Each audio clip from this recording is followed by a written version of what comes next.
Well, we have some breaking news right into the newsroom. We are getting word that Tyler Bland, the 15-year-old teenager they've been looking for him for murder, has been arrested. We do not know the details of where he has been found, but we do know that he has been arrested. And as we learn more, we will be sure to bring you the latest on that.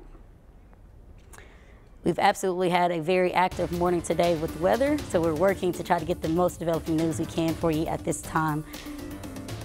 So give us 2 seconds.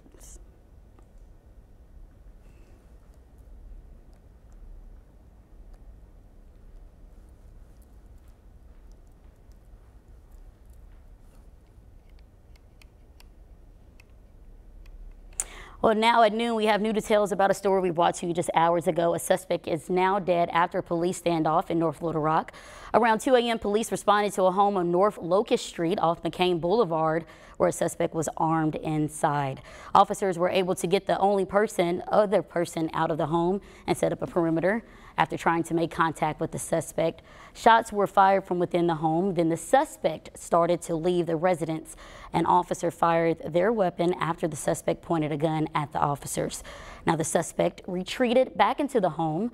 Police now say that the suspect is dead and the cause of death is unclear at this time. The officer that fired their weapon has been placed on leave, and we will update you as we learn more on air and online. And in another case, police are still trying to find out who shot and killed a man in North Little Rock. It happened yesterday around 4 p.m. in the J&S Auto Sales parking lot that's on East Broadway. Police do know who the victim is, but they haven't announced it to the public.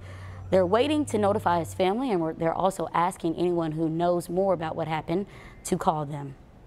Meanwhile, the mother of a man killed in North Little Rock is still searching for answers.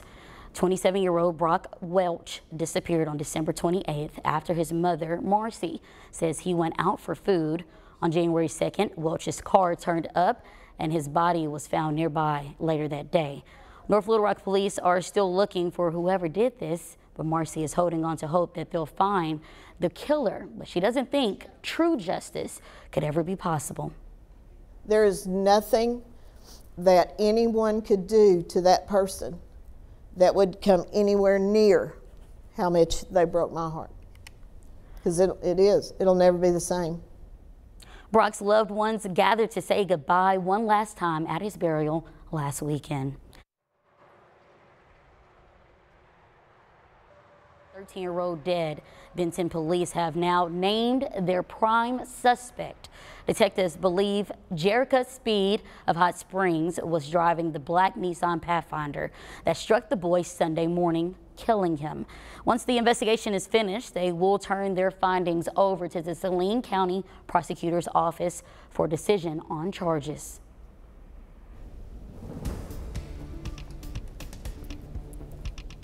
All right, still active day for parts of the Teachfield and viewing area. Here's the latest on the tornado watch.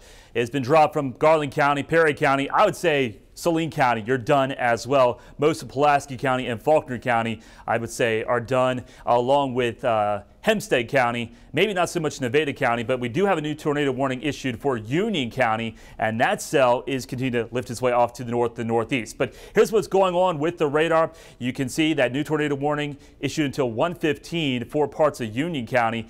Pulaski County, Saline County, heavy rain at this time, but as this line makes its way off to the east, we're done with the threat of severe weather. So here in downtown Little Rock, it's raining like cats and dogs at this time, but that will be changing over the next 30 minutes or so, and we'll be done with the chance of severe weather in a large part of the metro as early as 1 o'clock. But here's what I'm watching. Latest tornado warning in effect for the city of El Dorado. If this cell holds together, which it most likely will, it'll move into Bradley County and maybe eventually into Drew County and off to the northeast. Here's the latest on the warnings. We still have that severe thunderstorm warning in effect for parts of Calhoun County with a tornado possible, but you notice the trajectory of these storms. They're moving into Bradley County, Drew County, Lincoln County, and Cleveland County, and Ashley County. So you need to be on your guard because Those cells most likely will maintain their strength or continue to strengthen as they make their way into southeast Arkansas through the course of the afternoon. Let's take through time here. Future clouds and radar. We're done with the threat of severe weather for Little Rock and off to the west. Like I said, probably by 1 or 2 o'clock. It's southeast Arkansas and east Arkansas that will continue to be under the threat of strong to severe thunderstorms. Main concerns: damaging wind gusts, large hail, and maybe the potential of a couple of brief tornadoes. Everything is out of here by 5, 6 o'clock this evening, and then we'll see things start to quiet down. Here's your THV11 extended forecast. Now, tomorrow it will be cooler. Temperatures into the low to mid 50s. Also on the breezy side, we stay dry, partly sunny on Friday, with another chance of maybe some rain arriving for later Saturday night, and it could continue into Sunday morning. And then maybe another system arrives going into Tuesday. But the overall pattern is just stay weather aware, southeast Arkansas through the course of the afternoon. Absolutely. And we'll be back here. Yeah, absolutely. At 5 and 6. Thank you.